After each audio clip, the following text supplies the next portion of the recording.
Olá, amigos, muito boa tarde. Nós estamos começando neste momento, aliás, formando, mais uma rede Coep de mobilização social aqui na Rádio Com 104.5.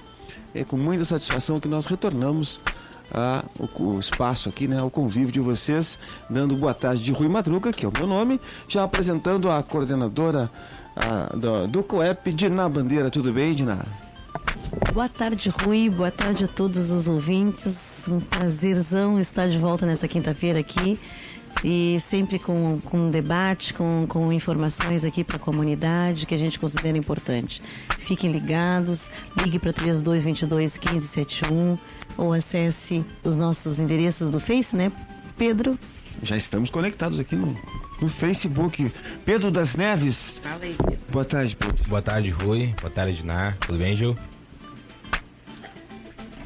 Boa tarde aos nossos ouvintes. Essa tarde tá muito boa, tá uma tarde muito bonita.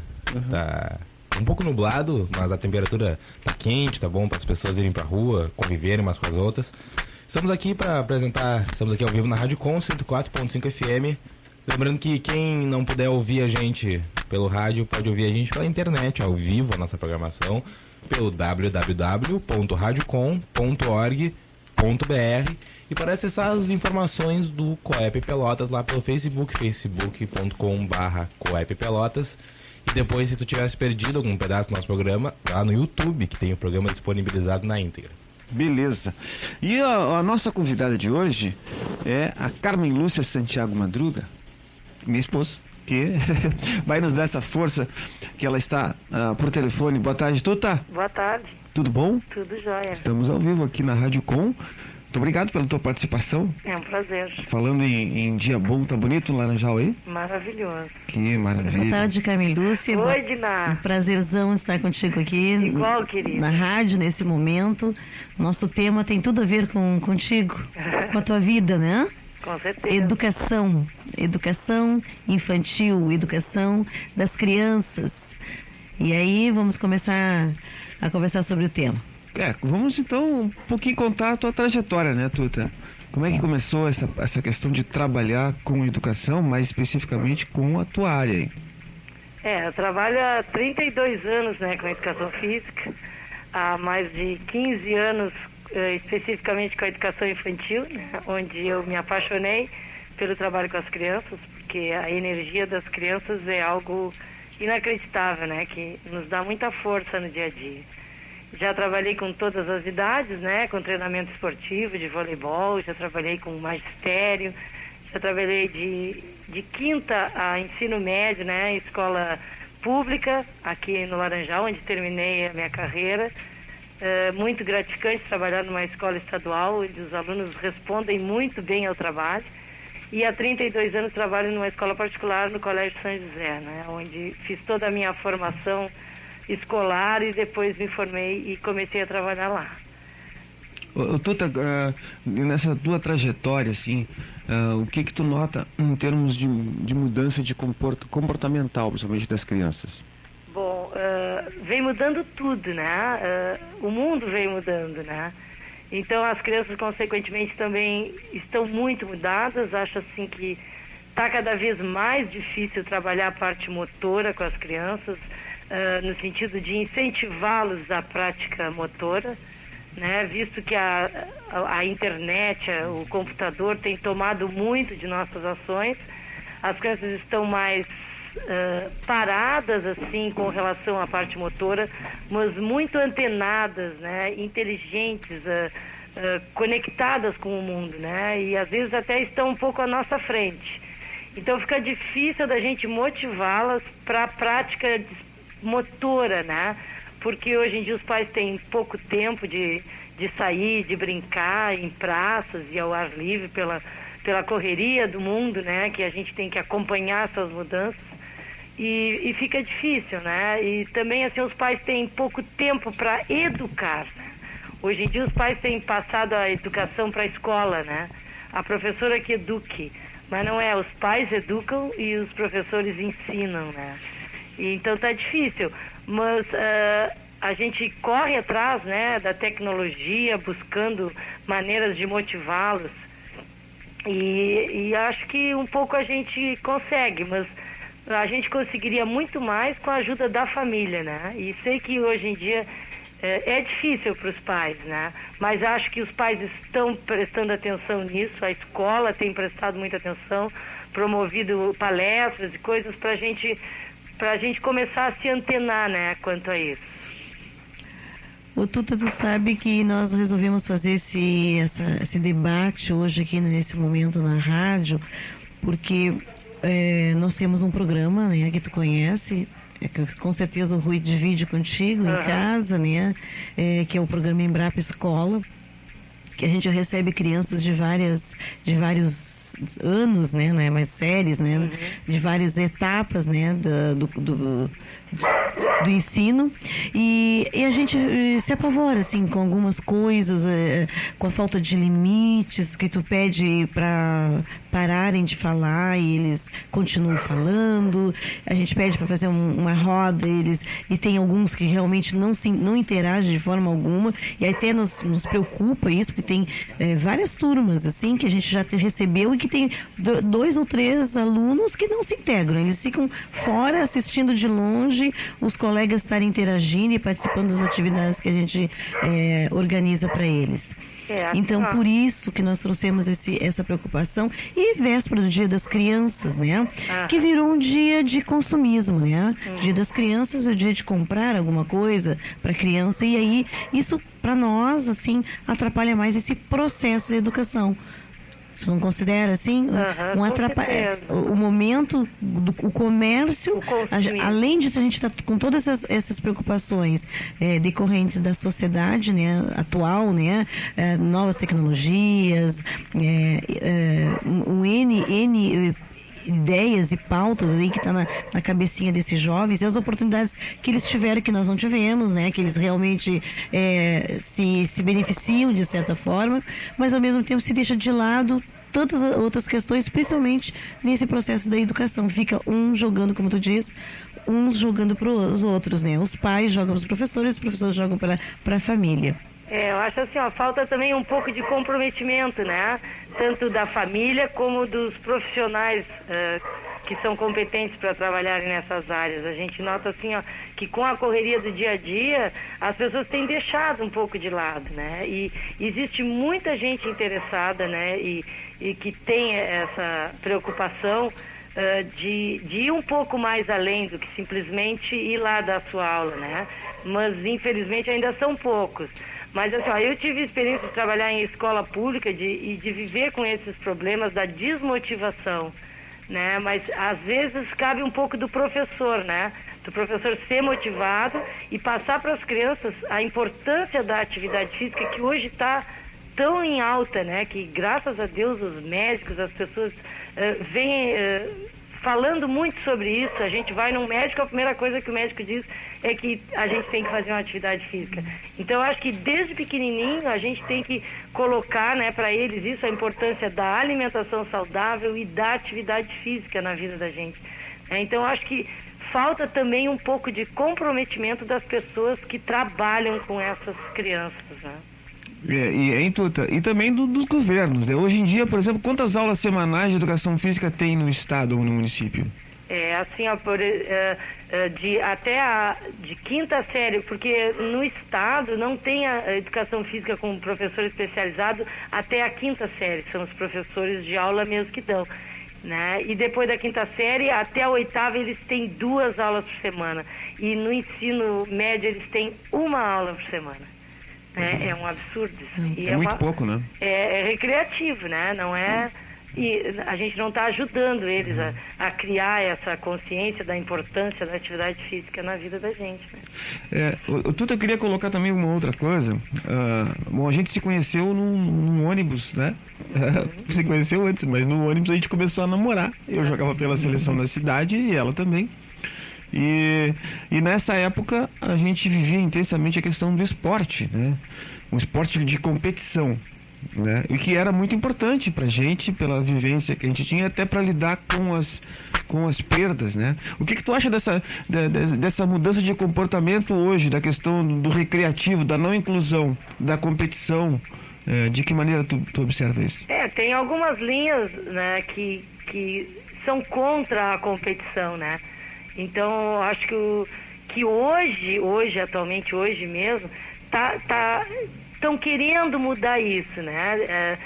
A gente já vê, principalmente aqui na nossa escola, alguns órgãos já preocupados com o esporte escolar, né? Isso caiu muito, né? Da nossa época para cá ela caiu muito, mas me parece que agora está começando a melhorar um pouco, né? Os governos estão prestando um pouco mais de atenção, não sei se é por causa dessa famosa Copa do Mundo, né? Que eles estão começando a abrir um pouco os olhos, até na nossa cidade já está acontecendo algumas coisas sobre o esporte universitário, né? Competições universitárias que tinha caído um pouco, né? Eu acho que a coisa vai mudar, né? Agora depende muito dos profissionais, dos educadores físicos, né?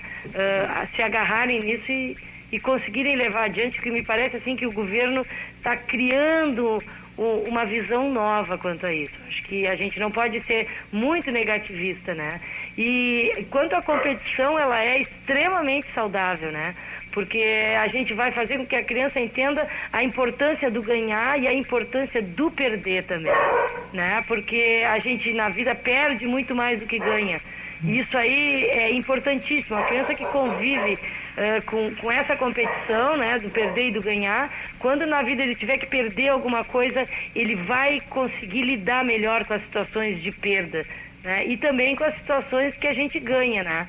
Para não achar isso a oitava maravilha, né? Que ganhar é importantíssimo, é importante, é saudável, mas tem que ser bem conduzido. Eu acho que nós, como profissionais dessa área, nós temos que prestar bem atenção nisso para não pecar, né?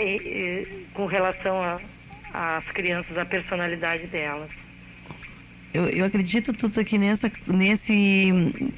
condução que tu fala, do perder e do ganhar, também implica um planejamento e uma parceria, tanto da família como da escola. Uhum. Porque nós deixamos de organizar um festival de música, né, que também é um outro projeto que o COEP desenvolveu por 5 anos em função dessa história da competição. Uhum. As escolas que perdiam, elas trabalhavam de uma forma tão negativa com os alunos, e não tinha nada a ver com os objetivos da proposta. Uhum. Então nós ficamos assim, limitados, a gente não tinha como estar trabalhando, tempo de trabalhar melhor esse conceito, e essa proposta, esse processo, como tu está dizendo, com os professores. Uhum. Porque nós tínhamos que ter que parar e trabalhar melhor isso com os professores para eles nos ajudar. Isso, trabalhar as pessoas, né, que vão conduzir as crianças, né, para a gente conseguir levar para o lado positivo, né, entender que alguém vai ganhar e alguém vai perder, né, e que nós temos que aplaudir os que perdem também, né, isso é importante. Com certeza, a gente concorda com isso. A gente está lutando, né? Mas é que talvez tenha mudado um pouco também, né, Tuta? A questão familiar, né? A participação da família, principalmente no processo educativo das crianças, né? E também a questão talvez, pelo que eu noto, da autoridade que o professor exerce hoje sobre o aluno, né? O professor era mais respeitado, com certeza. Ele tinha mais liberdade. O que é, né? Eu considero a não autoridade, né? Não autoridade, porque os processos hoje administrativos, né? É claro que existe a democracia, o diálogo, mas existem coisas que o próprio educador hoje, ele não tem essa liberdade, né, de tomar certas ações que até o próprio colégio, dependendo da linha, não permite. Mais ou menos por aí. Com certeza, né? Assim, os professores, eles estão desvalorizados, né? Desacreditados, porque infelizmente o salário dos professores, isso influi muito na escolha também das profissões, né? Às vezes as pessoas mais humildes vão procurar a pedagogia, né? Eu tive a oportunidade de fazer alguns semanas desse curso maravilhoso na Universidade Católica, fiquei impressionada com um curso muito legal, né? E a gente notou assim pessoas mais humildes fazendo esse curso, né? Talvez assim, os pais hoje em dia incentivem as crianças a serem médicos, advogados, né? Por causa da valorização profissional. E a parte pedagógica é maravilhosa, né? Mas acho que para ser um professor tu tem que ter vocação, né? Para isso tu tem que amar o que tu faz, independente daquilo da valorização salarial, né? Aí que surgem os grandes professores, existem pessoas maravilhosas, principalmente aqui dentro da nossa cidade, tem pedagogos maravilhosos. Né? Tudo bem, Tuda? É Pedro. Fala, querido. Tudo bem? Tuda, eu estava olhando, dei uma pesquisada no site da Federação Internacional de Educação Física. E lá tinha um pequeno texto, um pequeno artigo falando sobre educação motora. E eu aí encontrei um conceito que eu gostaria que tu comentasse pra gente. Fala o seguinte: o desenvolvimento motor vem sendo estudado como um processo de mudanças que ocorre no comportamento de movimento ao longo da vida. Eu queria entender assim, o que seria o comportamento do movimento. Você explica pra gente? Bom, assim, o desenvolvimento motor, desde que a gente nasce, a gente começa a se desenvolver, né? E isso depende de tu estimular, né? Então, desde pequenininho, tu vem estimulando e durante toda a tua vida, tu é estimulado motoramente a fazer as coisas, né? Então, isso é um comportamento motor. Então, ele não é estanque, né? Ele é para a vida toda. Tu tá sempre aprendendo atividades motoras novas.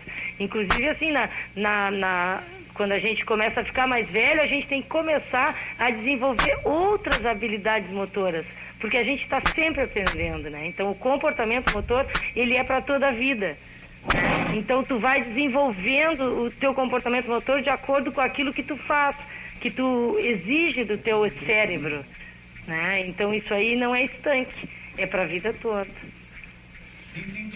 É como se a pessoa fosse desenvolvendo habilidades ao longo da vida. Chega na terceira idade e ela para de fazer algumas atividades que não fazia, então ela tem que desenvolver outras. Né? E tudo aquilo que tu para de desenvolver, parou, né? Morreu. Então, para tu nunca parar de desenvolver, porque a gente sempre acha, eu tô velho, não vou conseguir fazer isso, aquilo, mas aí tu vai desenvolvendo outras habilidades motoras, né? Tu nunca pode parar. Sim, e sobre, eu ouvi vocês conversando agora há pouco, sobre aquelas crianças que tem um pouco de... que sempre tem aquela estranheza com o esporte, com a educação física, que se esquiva um pouco, que o professor às vezes tenta trazer para o grupo, mas ela tenta ficar sentada na arquibancada, às vezes não quer, fica ali na volta do campo, não quer participar. Como é que você trabalha com essas crianças que não gostam ou têm dificuldade de fazer uma atividade física? A gente sempre tem que procurar encaminhar essas crianças para profissionais que venham a descobrir o porquê que essa criança está desmotivada, né? Porque criança é movimento, né? Então toda criança gosta de movimento. Se tem alguma criança que a gente nota que não está querendo, nós temos que procurar o psicólogo da escola, né? O psicopedagogo, para ele interferir e nos passar o que está causando essa desmotivação na criança. Né? Porque geralmente a criança tem algum problema psicológico ou talvez até alguma doença que venha, né, tá causando essa desmotivação, porque em criança isso não é normal, né? Criança é movimento. Às vezes até a atividade que a gente está desenvolvendo não está atingindo a motivação dela. Então, até o profissional mesmo de educação física tem que procurar conversar e ver se está no seu alcance ou se a gente passa para outro profissional descobrir para a gente o que está causando essa desmotivação na criança. Mas assim, é muito interessante o trabalho com criança, né? A criança, o que tu sugerir, ela vai atrás. Mas então, se tu notar que alguma criança não está conseguindo, tu tem que procurar o profissional adequado para ajudar aquela criança, né? E hoje em dia, assim, nós temos muito a inclusão, né, dentro da escola. E isso é uma das coisas que hoje tem me deixado mais chateada, porque a gente não consegue atingir, né, com uma turma grande, aquela criança que está ali precisando da nossa atenção. Então, essa inclusão, ao meu ver, em vez de incluir, está excluindo. Então, nós temos que procurar profissionais adequados que, dentro da nossa aula, nos ajude. Né, que essa criança tenha alguém que possa ficar com ela e ir atrás das atividades que eu, por exemplo, estou fazendo com o grupo, para essa criança poder fazer. Senão a gente acaba ficando longe de poder ajudá-la, né? E isso aí nos deixa muito, assim, atrasado, sabe? Me sinto impotente de não poder ajudar. Então a inclusão é uma coisa magnífica, mas a gente tem que estar preparado para ajudar essas crianças. Tuta, e que alternativas tu está vendo, assim, que estão sendo criadas, assim, para esse preparo para o pedagogo, para o professor, assim, estar à frente dessas ações dentro da escola, desse olhar diferenciado, individual, né, como tu está dizendo, porque cada criança é um mundo, né, ele sendo especial ou não, ele é e todos eles são especiais, eu vejo assim, mas que preparo que tu vê que está sendo dado, que políticas públicas estão sendo criadas para estar fortalecendo esse trabalho de vocês? Assim, ó, por exemplo, dentro da Universidade Católica, que eu tive a oportunidade de ver, eles estão trabalhando muito com a questão dos mudos, né? Que eles não são mudos, eles são surdos, né? Por isso que eles não falam. E os cegos, né? Mas assim, ó, o que a gente tem encontrado muito agora na escola são síndromes, né? Principalmente o autismo, que graças a Deus agora isso surgiu, tem acontecido muitas palestras, né? Mas eu acho que o autismo, a síndrome de Down, mas eu acho que a escola e as universidades ainda têm que nos propiciar meios para trabalhar com eles, para que a gente possa ajudá-los, né? Então existe assim, por exemplo, se a gente tem uma criança com uma síndrome dessas na aula, essa criança, pelo menos na escola que eu trabalho, tem uma pessoa que fica nas nossas aulas junto com ela, né? Trabalhando individualmente com ela. Para que ela possa trabalhar legal, né? Isso é muito interessante. A gente vê a criança convivendo com as outras crianças, que todos são normais, ninguém é diferente, as crianças não diferem nada disso, e a gente tem conseguido trabalhar com elas assim, mas se essa criança não tiver uma pessoa específica na aula com ela, fica difícil para o professor com mais de 15, né? Conseguir atingi-lo como deveria ser. Mas eu acho que a escola está caminhando para isso, tem feito palestras para os pais, para os professores. Acho que a coisa vem mudando e vem mudando para melhor. Eu acho muito interessante a inclusão na escola mesmo. Tuta, com relação à alimentação, né? Alimentação escolar, tem acontecido, assim, tem aumentado a questão da obesidade infantil nesses anos? Com certeza, né? E isso é uma questão muito problemática, assim, porque existem projetos dentro da escola e como as pessoas que trabalham e os pais também não estão, alguns, é óbvio, né, voltados para isso, a gente fica meio impotente, né? Lança-se um projeto, em casa o pai não trabalha a alimentação saudável, né? Para a aula ele tem que levar. E aí daqui a pouco surge o fulaninho levou uma pipoca de micro-ondas, né, dentro de um projeto de alimentação saudável. Isso é uma coisa que eu venho falando muito, me torno até às vezes chata e repetitiva na escola que eu trabalho, porque eu não concordo com a alimentação que as crianças trabalham. As professoras tentam fazer um projeto, é muito complicado, né? A gente se faz um piquenique, tu chega lá, tu tá trabalhando essa alimentação, os pais já levaram os chips, já levaram o refrigerante. Então, a gente entra muito em atrito, né? É muito difícil. Acho que tem que ser um trabalho família e escola junto, não só escola. A gente observa também lá no programa Embrapa Escola isso. A gente tem a hora do lanche, que tem que ser um piquenique, né? Hora livre, né?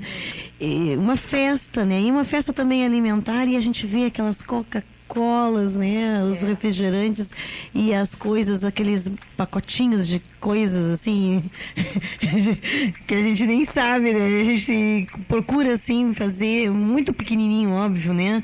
Essa ação lá no nosso programa de alertá-los, peço para eles darem uma lidinha naqueles ingredientes que estão ali, naquela listinha que tem ali, que eles peguem cada palavrinha e vá para a internet para descobrir o que é isso? O que é isso? O que isso está causando, né, com a minha saúde? O que isso pode causar para minha qualidade de vida? E eles sempre existe uma reação até negativa, né? Porque a gente vai contra toda uma realidade que eles têm no dia a dia da sua própria casa. Então... eu acho que isso aí é aos poucos, né, Dina? A gente tem que ir aos poucos. Não adianta a gente querer, não vamos entrar nesse aspecto que não adianta. adianta. Não, acho que é aos pouquinhos, acho que a escola tem que começar desde os pequenininhos, tem que fazer trabalho com os pais, né? Isso é uma caminhada, mas eu acho que a gente chega lá, porque a sociedade já está atenta a isso, né? Acho que é um bom caminho, acho que eu vejo uma luz no fundo do túnel. Cada um fazendo um pouquinho, né? Eu acho que a gente chega lá, alguém a gente vai atingir, com certeza. Tuta, fala. Eu estava aqui no mesmo site da Federação Internacional de Educação Física, eu achei um experimento feito em Campina Grande que... Nesse experimento se experimentou essas coisas que eu estava falando agora, a questão da competição e de trazer as crianças que tinham dificuldade para fazer atividades físicas, né? Isso, para participar junto às aulas. Foi feito um teste chamado Teste de Desenvolvimento Motor Grosso, URIS. Que é um instrumento utilizado para avaliar o desenvolvimento motor da criança, que é composto por 6 testes locomotores e 6 testes de controles de objetos. Então foi procurado, numa escola, foi procurado o profissional, foi... Só um segundinho, vamos trocar o microfone aqui, estamos com um ruído, agora sim. Foi feito um teste numa escola e foi aplicado esse teste nas crianças. Após o tratamento dos dados, a intervenção procedeu da seguinte forma. Nas aulas de educação física, se proporcionou atividades lúdicas, nas quais as crianças vivenciam diversas experiências motoras e constroem seu próprio repertório motor. Além disso, a escolinha de iniciação ao futebol de campo buscaram fazer torneios e treinos na comunidade, com crianças, com pessoas de fora, para estimular também a questão da competição, a questão física no esporte. E gincana escolar, onde buscavam valorizar a potencialidade individual e coletiva dos alunos. Através dessa intervenção, conseguiram minimizar a rejeição e aumentar a inclusão, quer seja esportiva, quer seja a social. Então é a importância de se procurar pessoas que trabalhem justamente essa parte, né? Interessante, legal. Tu estivesse lá recentemente na Faculdade de Educação Física, né? E o que tu notou diferente lá com relação à estrutura? O que eles estão pensando em modificar? Porque hoje a gente vê muito profissional de educação física voltado para as academias, né? Personal. Todo mundo quer ser personal, ganhar grana, e muito pouca gente quer ir, né, para a sala de aula. Né? Porque tem alguma coisa que dá bastante trabalho, né? Se ganha menos, né? Assim como o professor universitário hoje, né? Ninguém quer ser... A pedagogia, como tu falou, quem está procurando são as pessoas, quer dizer, que de repente tem o perfil, né? Para procurar essa profissão. E eu me surpreendi até quando tu disseste que tinha bastante gente interessada na pedagogia, o que é uma mudança, né? Mas o que tu nota com relação ao profissional de educação física de hoje? Eu tive a oportunidade de, semana passada, chegar lá para ministrar junto com uma menina que está concluindo o doutorado dela, para dar uma oficina para os professores estaduais e municipais, né, que trabalham com crianças de educação infantil até quinta série. Eu fiquei assim, decepcionada com a estrutura, né, com o aspecto do ginásio, tudo muito atirado, material de educação infantil, assim, de séries iniciais, a Universidade Federal não tinha absolutamente nada, né? Nós levamos tudo da escola que a gente trabalha. Aí conversando com o Máriozinho Azevedo Júnior, né, que ele vai ser agora, assume como vice-diretor, ele, o Alexandre, ele disse, eu perguntei para ele se havia uma cadeira, né, de desenvolvimento motor, de psicomotricidade. Ele me colocou que até existe, mas que ela é dada muito teórica, né? Aí eu fiz uma pergunta para ele, mas como então nós estamos formando professores de educação física que vão para a sala de aula só com a teoria, né? Se não tem material, se não tem trabalho prático. Aí ele também não soube me responder muito, mas que seria uma coisa a pensar.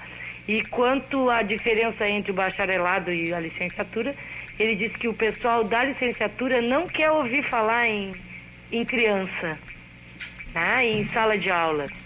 E que o pessoal, que os conteúdos, né, o currículo do bacharelado e a licenciatura, eles estão muito parecidos, que a universidade agora vai separar totalmente. O bacharelado é só a parte de academias e outros ramos, e a licenciatura só a escola. Mas ele acha, sim, como eu também acho, que vai diminuir muito o número de alunos na licenciatura, que o pessoal está mais voltado à pesquisa, tanto os professores universitários como os alunos, a pesquisa do que o trabalho escolar. Então isso é uma coisa a se pensar, né? o que vai acontecer com a nossa educação física escolar. Não. Bem sério, bem sério. A gente ontem, claro, a gente sempre traz a falta das coisas que a gente... Eu não estou ouvindo a Ginástica. Né? Ontem uma das meninas que chegou lá no passeio, aquele dia maravilhoso, a primeira coisa que ela nos pediu foi uma bola. Cadê a bola? E a gente não ia usar, né? A gente estava com um projetinho diferente. Ontem nós levamos um educador aposentado, com o nome chamado Nerci. Então a gente levou ele para nos ajudar lá na recepção dessas crianças do Colégio São Benedito. E aí uma das primeiras coisas que a menina nos pediu foi uma bola. E exatamente que é uma estratégia que é repercussão do que acontece no nosso dia a dia, ou na escola, não é? Um professor, como ele não está habitualmente fazendo as práticas que a gente considera importantes, né? Ele dá uma bola e aí aquela hora passa e passa rápido e registra como uma aula, né, concreta. E aí quando tu comenta esse tipo de coisa, a gente se preocupa mais ainda. A gente não tinha esse olhar assim pela academia. Para mim, a academia, a universidade estão fazendo exatamente o que foi feito contigo, né? Quando eu estava no período de faculdade, trabalhando a questão dos jogos, a questão das regras e da questão psicomotora e motora, né? Do aluno, do ser humano como um todo, né? Mas tu vai ver uma coisa de nada. Daqui a pouco tu vai chegar numa academia, tu vai fazer bíceps. Não, bíceps é com o Pedro. Tríceps, não, é com o Gil. De jeito, tá? Os caras estão se especializando em academia, né? As relações humanas. Aí quando fala na questão, né, de trabalhar com outras áreas em conjunto, que é justamente para ver isso que a tu estava colocando, né? A percepção do psicólogo, né? Da filosofia, da música, uma coisa, quer dizer, conciliando essas áreas todas para o desenvolvimento da criança, que é importante, né? Ô, Tuta, agora eu queria te fazer uma pergunta bem particular, assim. E não vais voltar para o curso da universidade? Olha, se o curso da universidade fosse diurno, até voltaria, né? Mas noturno não tenho condições, porque nesse período da minha vida eu tenho outras coisas também importantes a fazer, e eu gostaria de fazer isso durante o dia, né? Mas é interessantíssimo, o curso de pedagogia da Universidade Católica é muito completo, maravilhoso. Então vamos procurar outra universidade que tem um curso diurno aí para ti, porque pelo jeito não vais conseguir te aposentar, né? O profissional comprometido. Eu venho lutando há vários anos assim em abandonar, né? E fica difícil porque como eu amo trabalhar com criança e acho que a gente tem muito a ajudá-los, né? E eles também a nos ensinar. E essa evolução dos tempos, o contato com a criança me faz muito bem, né? Te mantém conectada com o mundo. Então eu venho relevando, mas assim, sinceramente ando bem decepcionada com o envolvimento das pessoas, porque tudo tem mudado, né? A gente tem que acompanhar a evolução e as coisas já não são como a gente fazia, né? Então, ou eu me acostumo com essas coisas, ou eu caio fora. Então, eu ando meio confusa. Não, mas assim, de não, eliminar a prática e o envolvimento para sempre é muito complicado. Eu acho que eu também estou nessa preparação para a aposentadoria, então essas coisas eu venho também exercitando, né? Mentalmente. Eliminar de um todo uma coisa que tu ama, né? Não considero bom. É difícil. E até porque a nossa sociedade precisa de profissionais ainda com teu perfil. Pelo que tu fala, pelos exemplos que a gente sabe que tu já deu, todo mundo tem um carinho quando lembra da tua pessoa, ou no São, seja onde for, nessas escolas todas que tu já citou, que tu andou, mas a Tuta tá aqui era excepcional, professora, a gente ama, né? Então isso é resultado de uma dedicação, né? Que tu com certeza deu e ainda está dando para essas crianças que ainda precisam de professoras com teu perfil. E assim, para mim a melhor profissão mesmo é ser professor, né? É algo gratificante, a gente encontra amigos para a vida toda, né? E é realmente prazeroso trabalhar com criança, eu acho que eu não saberia fazer outra coisa. Legal. Tuta, obrigado, desculpa te incomodar. Foi um prazer. Dá um abraço no alemão e parabéns pelo Luiz, tá fazendo 10 anos hoje. Ah, que amor, pode deixar. Os cachorros, o alemão e o Luiz. O Luiz tem, se manifestaram, já até falaram aí no rádio. Ah, tá, isso mesmo. Muito obrigada pela participação, pelo Obrigada. apoio aqui ao nosso programa, Rede Coep de Mobilização Social, todas as quintas-feiras. Liga pra cá sempre, tá? Dá a tua opinião, nos ajuda a construir isso aqui. São pequenas gotinhas, assim, né? Que a gente está jogando aí nesse oceano de problemas sociais. Levar a Tuta lá na Embrapa, numa outra visita lá, Tuta. Isso, eu que agradeço, então, a participação, e se vocês precisarem de mim para alguma coisa, eu estou à disposição, será um prazer. Obrigada.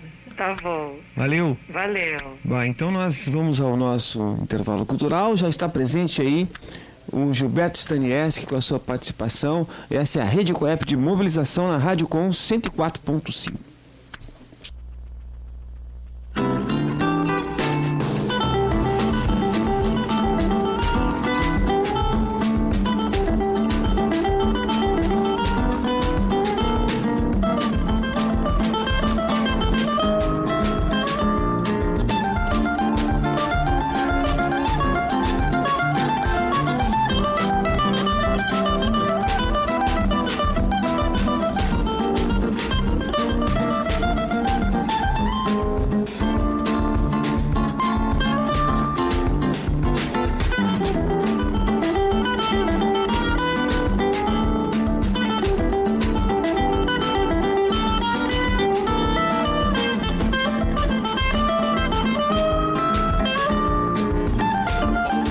Aí, retornando então com a Rede Coep de Mobilização, já com a presença aqui do Gilberto Stanieski, que daqui a pouco já vem falar com a gente aí sobre essa questão do direito, que hoje vamos falar sobre o que, Gilberto? Hoje vamos falar em como doar seu imposto de renda para a caridade. Olha aí, atenção empresários. Atenção, doutor Paulo, já está na linha? Como é que está? Boa tarde. Tudo tranquilo, meu amigo? Tudo tranquilo.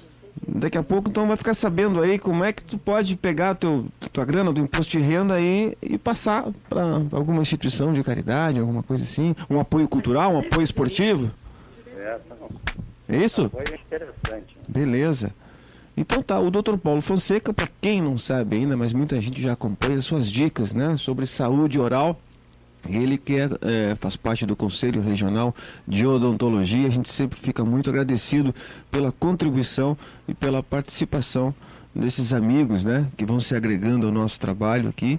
Dentro do possível a gente vai agregando essas pessoas, como o Gilberto, que já está presente com a gente aqui no estúdio, e o Paulo, que não pode estar presente, mas sempre está conectado aí, tanto na rádio, na internet e pelo telefone, né, meu amigo? Sim, sempre tentando acompanhar e ajudar o que for possível nas dúvidas. Mas então vamos falar da dica de hoje. Beleza, Paulo. Hoje, assim, nós vamos falar rapidamente sobre automedicação em termos de dor de dente. Fatos que a gente traz do dia a dia e vai percebendo. A gente se surpreende um pouco com os relatos dos pacientes que chegam no pronto atendimento dizendo atitudes que tomaram tentando solucionar um problema de dor de dente. Casos assim, pessoas que colocam ácido de bateria no dente, colocam cabeça de palito de fósforo lá para dentro, até mesmo pólvora, já abriram um cartucho e botaram, coisas que não fazem um efeito e ainda acabam causando danos, né, naquele tecido de sustentação do dente. Então a dica é o seguinte, se não tiver como procurar o dentista na hora, só tiver no dia seguinte, pode fazer uso de um analgésico que esteja acostumado a tomar, qualquer um que saiba que pode tomar, que não dê reação, que seja o mesmo que toma se tem dor de cabeça, assim, que já tem uma orientação médica ou o hábito de usar. Mas não tente usar substâncias alheias a isso. Por exemplo, outro caso também, falando em analgésico, o pessoal pinga gotinhas de analgésico, de pirona, essas coisas assim, no buraquinho do dente, quando tem na cavidade do dente, quando tem uma fratura, por exemplo. Isso aí, ele não vai fazer efeito no local. Ele até pode funcionar porque a pessoa vai engolindo, junto com a saliva, vai se solubilizar e vai ser engolido, vai ser... e aí vai funcionar como deveria funcionar. Então, a dica é essa. tome um analgésico, não coloque no dente. Assim como botar um ácido salicílico, um AS, no dente ali, causa, como ele é ácido, causa trauma na gengiva e chega a formar ulcerações na volta do dente, pode dar problema periodontal e causar até a perda do dente se ele já está comprometido. Então, cuidado do nosso dia a dia, como qualquer automedicação, não é aconselhada, porque às vezes não, na maioria dos casos, além de não resolver, ainda acaba causando um segundo problema, às vezes até mais grave do que o inicial. Interessante. Posso fazer uma pergunta, doutor? Com relação ao quente e o frio, né? Tem pessoas que usam a questão do gelo, a questão do frio e do quente. Tem alguma relação também? Tem. Sabe que o calor estimula a expansão, né? E o frio a contração.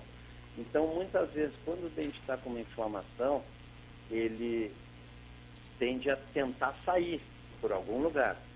Pela estrutura do dente é mais difícil, então a tendência é sair por cima do dente, pelo tecido periodontal. O osso é mais esponjoso, é mais fácil de sair do que o interior do dente. Então, aí que dá aquele edema, a pessoa chega com o rosto inchado e tal. E o calor aumenta essa expansão, então aumenta a dor, porque expandindo vai dar mais pressão nos prolongamentos nervosos e vai aumentar a dor. Então, a pessoa, muitas vezes, quando chega naquela fase aguda da inflamação, coloca água gelada e alivia a dor. Aí daqui a pouco volta a temperatura normal, volta a doer, a pessoa bota a água, então passam algumas horas fazendo esse sistema para amenizar até chegar no recurso. Isso é muito comum no pronto atendimento, o pessoal chegar com uma garrafinha de água gelada, que é uma forma de amenizar. Por quê? Porque contrai a expansão daquela inflamação. E aí diminui um pouquinho a pressão, ameniza temporariamente, até chegar no recurso. Bacana. E agora mais uma faculdade de odonto aí, doutor? Teremos na Universidade Católica. A gente inclusive falou com o reitor lá, o Carlos Baquettini, a gente fez uma visita, fomos muito bem recebidos por ele, e a qualidade do ensino dele será uma qualidade muito boa. Eles fizeram um investimento excelente e o padrão será bom. O Conselho sempre se posta contra a abertura de novas faculdades, como nós explicamos para eles lá, quando da visita, independente da qualidade, como o caso deles, realmente eles vão fazer um trabalho bom. Por quê? Porque mercado de trabalho a gente entende que não necessite mais universidades, mais faculdades de odontologia sendo abertas aqui na região. Já temos o suficiente que atende a demanda e ainda temos para exportar alguns para outras cidades. Tá bem, então esse é um assunto para a gente tratar numa outra ocasião, uma presença aqui, né? Isso, é que eu ia sugerir, assim, até pensar em uma oportunidade, trazer mais alguém lá de Porto Alegre para a gente fazer uma visita aí novamente ao programa e conversar sobre isso aí, um assunto bem interessante. Beleza. Paulo, obrigado pela tua participação, uma boa tarde de trabalho a ti. Um abração para você. Tchau, tchau. Valeu. Então tá, foi a participação então do Paulo Fonseca, sempre muito atencioso com a gente, interrompe um pouco o seu trabalho lá, ele está no consultório nesse momento, né? E aí dá a sua dica. Dina, passamos por Gilberto ou tu quer falar alguma orientação antes aí? Não, vou deixar o Gilberto falar. Então tá. Então o nosso boa tarde é o nosso colega de trabalho, já podemos dizer assim, colaborador Gilberto Stanieski. Boa tarde, ouvintes. Boa tarde, Rui. E pior é que eu já conheci gente que colocou ácido de bateria na boca para ligar. Acho que na intenção de tentar matar o nervo, acho, não sei.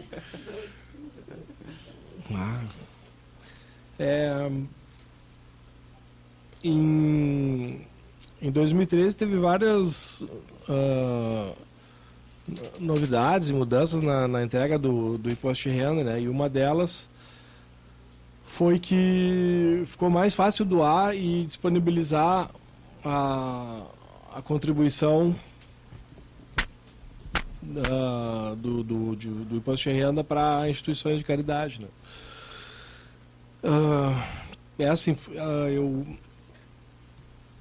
Funciona da seguinte maneira: ao invés de destinar o imposto pago para o governo, pode doar o valor para entidades beneficentes voltadas para crianças e adolescentes. Desde 1992 foi criado o FUMEAD, né, que quer dizer o Fundo Municipal dos Direitos da Criança e do Adolescente. que ajuda instituições beneficentes que ajudam crianças e adolescentes brasileiras. E aí, então, por que ficou mais fácil doar e disponibilizar sua contribuição, né, para a instituição de caridade em 2013? Porque agora o próprio programa do Imposto de Renda, ele lista quais são as instituições que podem receber a quantia doada, né? Não pode doar tudo, né? Essa quantia é apenas de 3% a 6% do valor. Do valor que vai ser retido. É. Ah, tá, não é o total do... É o valor do imposto de renda. Ah, tá. Tu vai pagar. Tu vai pagar, é. Tu tem X para pagar. Então, 6% deve ser destinado à instituição Isso. que tu escolher. E aí Claro, né? aí é deduzido, é. Uhum. É deduzido, mas é muito pouco, né? 3% a 6%. Claro. Mas para as instituições se torna... Porque se cada um de nós, né, doar 6%, você vai dar eu acho que não é pouco, não, mesmo. Né? E se tu analisar uma empresa grande também, Uma imagina. empresa grande, 3% é muito dinheiro. dinheiro, gente. Se ele realmente for destinado direitinho. Né? E outra coisa, a gente não precisa ter que saber calcular, porque o próprio programa já calcula, tu só informa ali quantos por cento que tu quer, o programa já dá tudo calculado. E assim, aí dessa forma a gente ajuda pessoas que estão precisando, né? Que a gente sabe que essas entidades filantrópicas e que instituições que trabalham com a criança carente e coisa assim, lutam com muita dificuldade. Lá. Cada final de ano, às vezes, vão renovar o contrato? Não vão, é uma luta. É uma luta diária. Porque tem que colocar alimentação, muitas vezes elas auxiliam no vestuário daquela criança. Ontem mesmo a gente estava com o São Benedito, eu comentei com a professora, que a gente também é uma coisa que a gente sempre comenta, eu e o Rui, e o uniforme, era bom que a gente tivesse com... Mas não tem recurso para isso, a gente não tem recurso, tem que dar merenda. E quando elas vão para essas instituições, elas têm no mínimo 5 refeições, porque elas vão tomar o primeiro café da manhã na instituição, depois elas almoçam, depois elas tomam... Não, depois tem o lanche do meio da manhã, depois almoço, depois tem o lanche do meio da tarde, e algumas no final do dias já saem também com a sua janta. Então, praticamente a metade do recurso ele vai na alimentação. É mesmo, que é um fator muito importante, porque o cérebro da criança está em desenvolvimento. Né? Ela precisa estar recebendo todos esses nutrientes para poder absorver, né, o conteúdo. E... então dá para acessar o site da Receita Federal e fazer uma simulação lá. Tem tudo no site da Receita Federal, dá para fazer uma simulação, né, uma coisa fictícia, para saber quanto que tu vai poder doar, quanto que vai ser abatido. Seria legal se fosse para pessoa física também, né, Gilberto? Porque aí todo mundo poderia passar... Mas é para pessoa física. É jurídico e físico. É. Aí eu achei que foi... Mas também é legal, uma boa campanha para fazer, né? Então já começou a campanha agora nesse momento. Nesse momento. Não, mas eu estava aqui pensando que a gente estava falando de pessoa jurídica, então eu estou voando aqui. As pessoas físicas que bacana. Também, e a pessoa física ela só precisa fazer a declaração em modelo completo. Não pode ser o simples, né? Quem faz em simples ele tem que passar a fazer o completo. Né? Agora, o único fato que pode desagradar os contribuintes, né, é que não é para qualquer casa beneficente que pode doar, entendeu? Não é qualquer uma que pode receber a doação. As instituições elas têm que estar cadastradas na Secretaria de Direitos Humanos da Presidência da República. Mas é bem simples também, Gilberto. Então tem que incentivar, né, as pessoas assim, tem se cadastrarem. Nós temos um Conselho Municipal de Assistência Social e a gente tem a Secretaria, né, Municipal de Justiça, que tem profissionais que pode estar orientando, né, o contribuinte na sua forma, ou as organizações na sua forma de se organizarem, de se constituírem de fato como empresas ou entidades assistenciais, porque tem alguns critérios. Não todo mundo poderia chegar lá e dizer que tem uma instituição beneficente, né, ou assistencial. Então, por isso que tem Aí regras. já iam criar Então, instituições fictícias para dar. tem que ter regras. Então, só essas que cumprem com as regras e que fazem parte dos conselhos. Que arrecadam direitinho lá. Que tem profissionais ali, realmente assistentes sociais, psicólogos, pedagogos, né? E que tem realmente também um público, né? E com esse público devidamente cadastrado, com suas fichas, com matrículas, esse pessoal, ele facilmente ele consegue se adequar e já fazer parte dessa listagem aí e receber na medida possível do público, né? É importante a gente estar falando sobre o assunto e divulgando, porque quem não sabe, né? Agora que está sabendo, eu tenho certeza que vai preferir destinar um pouco para uma instituição. Eu te juro que eu não sabia. Eu achei que fosse só pessoa jurídica que pudesse, né? Se bem que o desconto de imposto é uma merrequinha, mas, né? É que a gente falou antes, né? Um monte de merrequinha junto vai dar um... Mas tem, por exemplo, que eu tenho conhecimento aqui em Pelotas, a Panvel. A Panvel faz esse tipo de doação. E é um volume bem grande que tem um benefício para eles, né? Que é deduzido. Então, imagina, a Panvel tem em tudo que é lugar, deve ajudar bastante. E quais as instituições aqui de Pelotas que estão cadastradas? Assim, eu até posso trazer, tá? Eu faço parte do Conselho de Assistência Social, posso trazer no próximo programa. No próximo programa a gente pode aprofundar mais, trazer mais informações. Que estão aptas, que estão lá na lista dos contribuintes do município de Pelotas, porque cada município tem as suas instituições, né? E eu posso trazer essa informação, com certeza. Isso, mas tem no site da Receita Federal, tem a lista também. Então, como a gente estava falando, para doar, então, né? Essa possibilidade de doação só é permitida para pessoas que declaram em modelo completo, como eu falei, né? E para começar, ao preencher sua declaração de imposto de renda, clique na ficha Doações diretamente ao Estatuto da Criança e do Adolescente. No site, né? Escolha quais são as instituições que quer beneficiar. Pode escolher mais de uma, então. Diga quanto quer debitar, lembre-se do limite estabelecido pelo programa, né?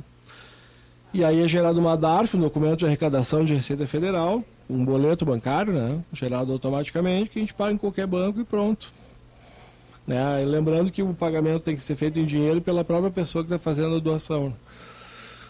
Mas é uma coisa super simples mesmo que eu vejo. Na hora que está fazendo a declaração é só... Tem que fazer em dinheiro. Lá a Receita não repassa para a instituição, a gente mesmo que deposita. Isso, pega a DARF e vai lá e paga. Aí aquela DARF tu declara, entendeu? Isso.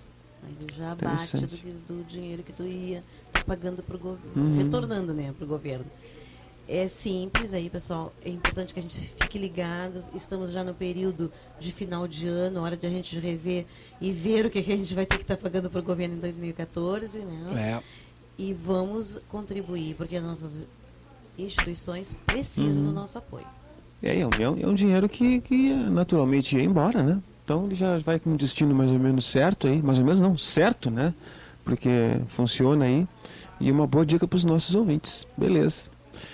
E era isso, Gilberto? Ou tem mais alguma coisa? Era isso, é que não tem muita coisa muito extensa. Acho que o mais objetivo é conscientização, né? É conscientização, não, e levar o conhecimento e explicar que é simples, né? Sim. Não, a gente está comunicando então aos ouvintes que estão se acostumando com a presença do Gilberto aqui, que ele está aqui para nos ajudar, né? A prestar esse tipo de serviço da comunidade aí. A comunidade poderia dar uma ligada e sugerir, né? Claro. Nos ajudar a fazer... Sugerir alguma coisa, né? Para a gente nos ajudar a fazer esse espaço também. Claro. E aproveitar também para divulgar que ontem eu fiz 2 palestras em escolas, na Bibiano de Almeida e na Escola Coronel Pedro Osório. Foi bem legal, a gente conversou sobre que as coisas ruins acontecem com a gente também. E conversamos sobre também assim algumas coisas que podem influenciar, né? A pessoa, acontecer alguma coisa ruim com ela, que, por exemplo, como o uso das drogas lícitas e as ilícitas, né? Foi bem legal o bate-papo nas escolas e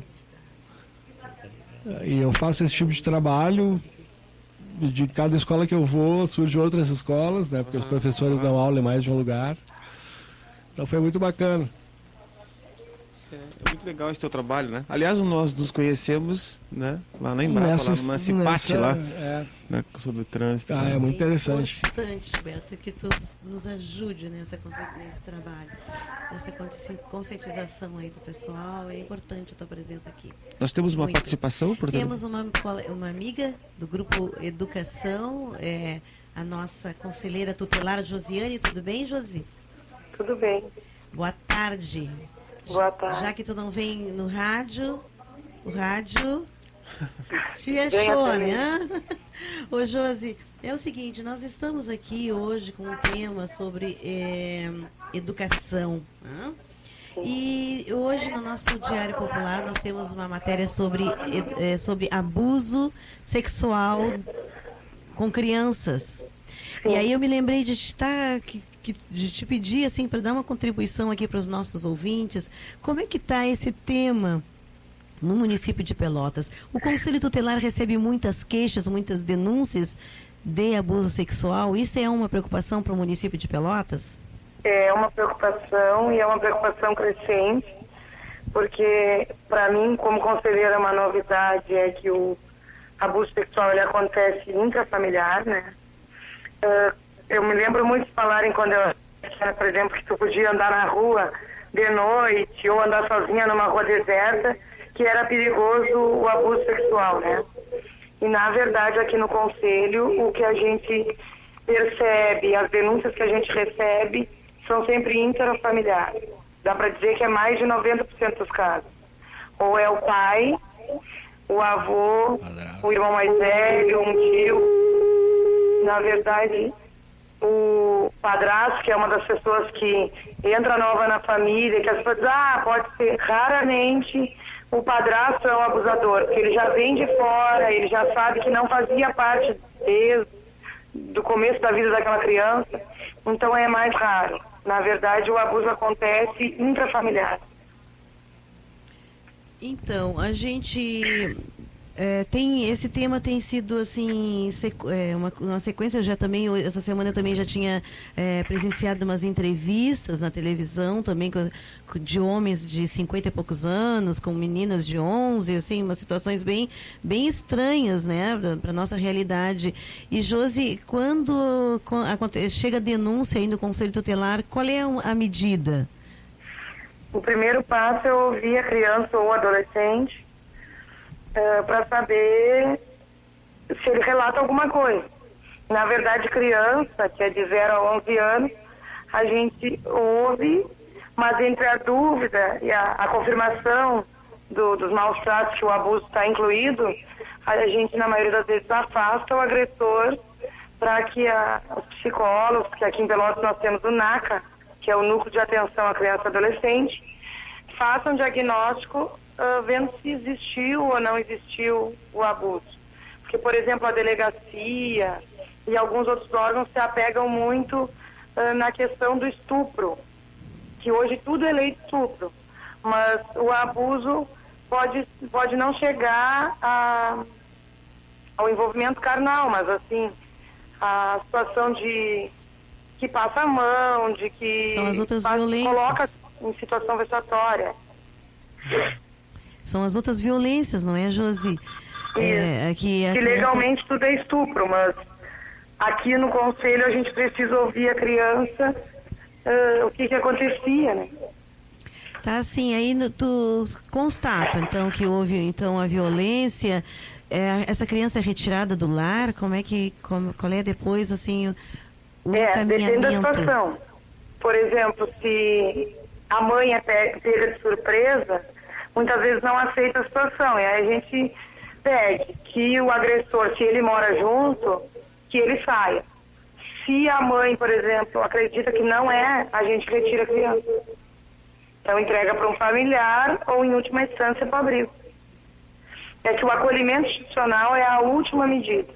Porque a criança já foi violada uma vez e acaba que vai ser duas, porque é uma situação totalmente diferente do que ela vivia, que é a relação familiar, né?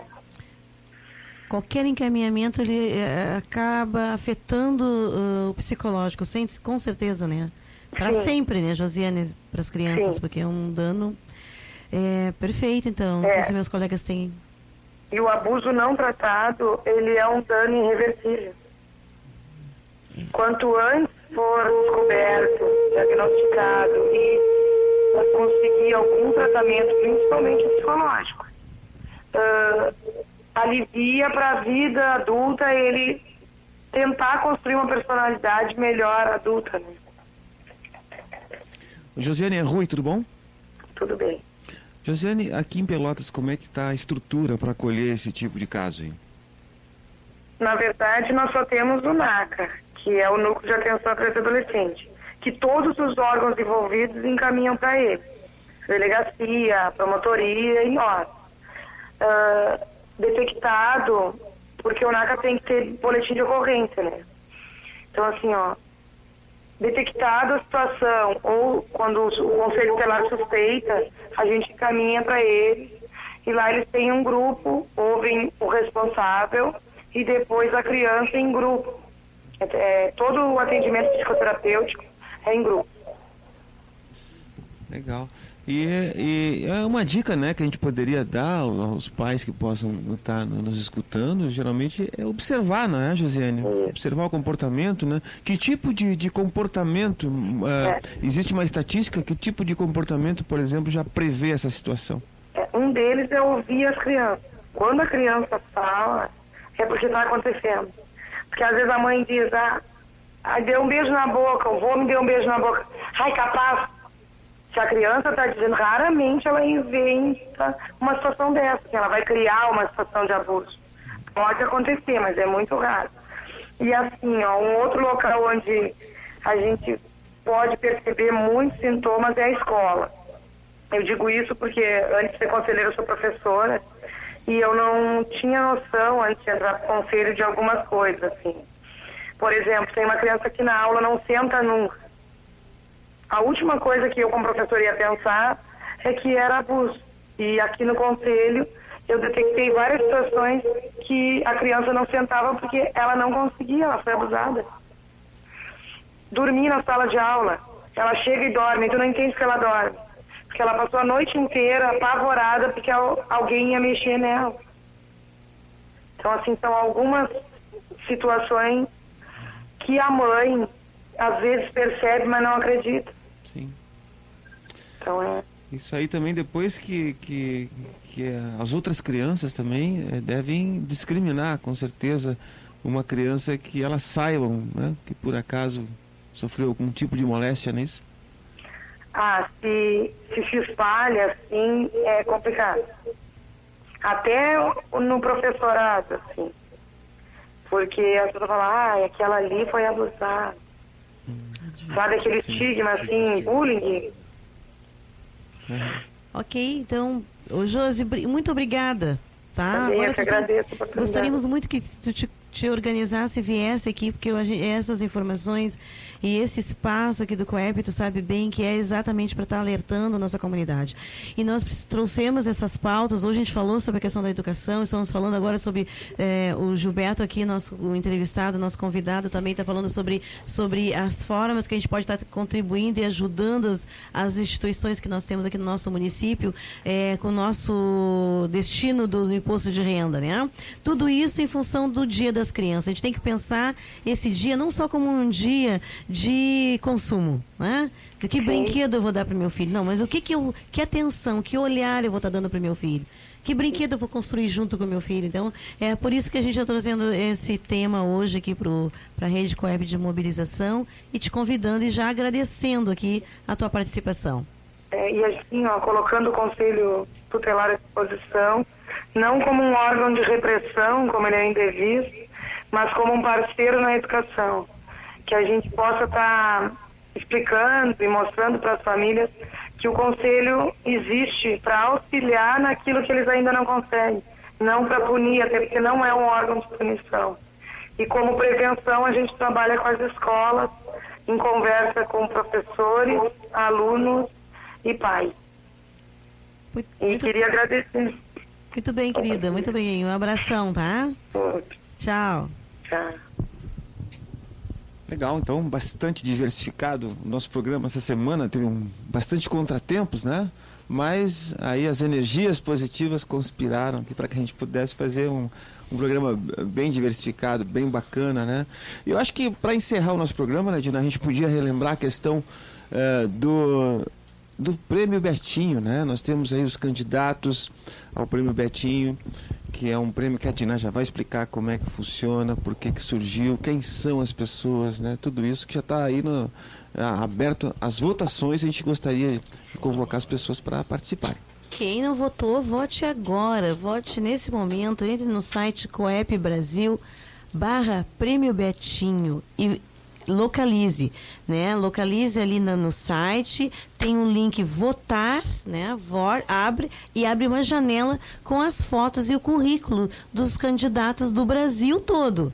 Mas eu estou pedindo para vocês votarem nos candidatos de Pelotas, do nosso município, que nós somos um dos poucos que estão participando dessa edição. Por quê? Essa edição, ela é diferenciada porque estamos divulgando o trabalho de pessoas que trabalham com resíduos sólidos. Então, um dos candidatos de Pelotas é um catador, é o Claudemir, que a gente também quer trazer, vão estar organizando. O Claudemir está envolvido com problema de doença na família, mas logo que ele tiver com esse problema, né, contornado, e se Deus quiser resolvido, ele vai a gente vai estar trazendo ele aqui no rádio.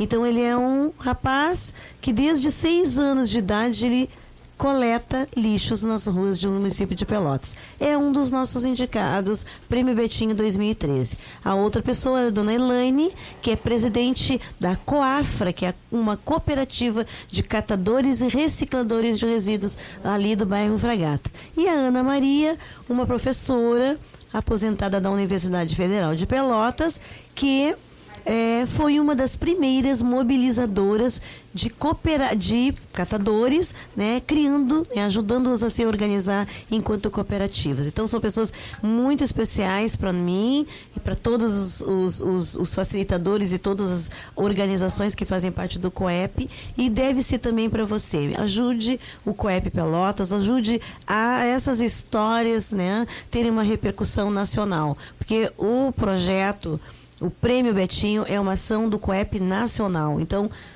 é importante que aí a gente vai estar divulgando os nossos indicados na rede nacional para todo o Brasil. Então, vote coepbrasil.org.br/Prêmio Betinho. Então, entra no Google, bota Prêmio Betinho, vai entrar direto no site do prêmio. Beleza, Dina. Então nós vamos ficando por aqui hoje com a nossa rede Coep de mobilização. Agradecemos a presença mais uma vez do Gilberto, hoje acompanhado, né, do amigo do Ricardo. Semana passada foi o seu sobrinho? Foi Leandro também. E hoje também aqui o... Quem? O Nil. Nil. Um cachorro parceiro aqui do Gilberto, muito legal.